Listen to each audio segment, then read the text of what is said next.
Suite aux différents scandales financiers qui ont touché la sphère économique et financière durant les années 80, des recommandations et des codes de bonne conduite ont été mis en place à travers le monde. Ces rapports donnent un poids important à la responsabilité des dirigeants. 30 ans plus tard, le sujet de gouvernement d'entreprise continue de faire couler beaucoup d'encre dans la presse économique et financière. En effet, le climat économique actuel, la corporate governance ou la bonne gouvernance d'entreprise constitue la pierre angulaire pour générer une croissance durable et rentable. Dans le cadre de la transformation profonde de nos économies et du développement important de la dite nouvelle économie, les marchés financiers semblent être, au moins dans le contexte anglo-saxon, le lieu privilégié du financement de ces activités à haut risque. Dans un tel contexte, l'introduction en bourse peut être suivie d'une recomposition de l'actionnariat à cause de l'ouverture de capital au public. Conséquence, le gouvernement d'entreprise peut s'en trouver affecté. Il est intéressant donc de suivre de manière exhaustive l'évolution des variables représentatives du gouvernement d'entreprise.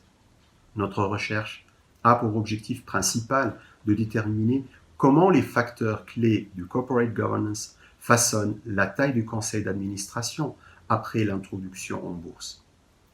La France est un pays intéressant pour étudier la dynamique des introductions en bourse, car elle présente deux avantages. La France est l'un des pays le plus compétitifs au monde en matière d'innovation. Elle abrite les sièges de nombreuses multinationales de premier plan. Comprendre les origines de ces avantages permet d'éclairer la nature du système de gouvernement d'entreprise et l'orientation que ce système peut prendre en raison de l'activité récente des introductions en bourse. Selon la littérature financière, la composition et la taille du conseil d'administration sont les facteurs déterminants de son efficacité.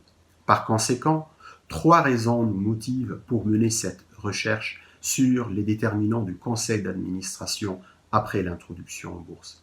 Identifier les variables susceptibles d'avoir un impact sur la formation du conseil d'administration et la performance économique et financière des entreprises après leur introduction en bourse. Il existe des variations importantes dans la composition et la taille des conseils d'administration, même au sein du même secteur industriel, et les raisons de ces variations méritent d'être expliquées. Enfin, il est également important de comprendre comment la composition du conseil d'administration joue un rôle fondamental dans le contrôle du management des sociétés après leur introduction en bourse. Le postulat sous-jacent à notre recherche est qu'il y a un problème d'agence émergent de la séparation entre la propriété et le contrôle après l'introduction en bourse. En effet, le conseil d'administration est un outil pour atténuer les problèmes d'agence et sa taille détermine son efficacité. La théorie d'agence suppose que le conseil d'administration doit être restreint pour mieux gérer les conflits d'agence. En revanche, la théorie de la dépendance à l'égard des ressources, mieux connue en anglais de Resource Dependency Theory, soutient la notion selon laquelle un conseil d'administration plus large est préférable. Ainsi, à partir d'un échantillon composé des opérations d'introduction en bourse sur la période 95-2015, nos résultats montrent que le conseil d'administration des sociétés françaises sont de plus en plus indépendants après l'introduction en bourse. Ce résultat prouve que ces opérations de restructuration sont affectées par le marché pour le contrôle des entreprises.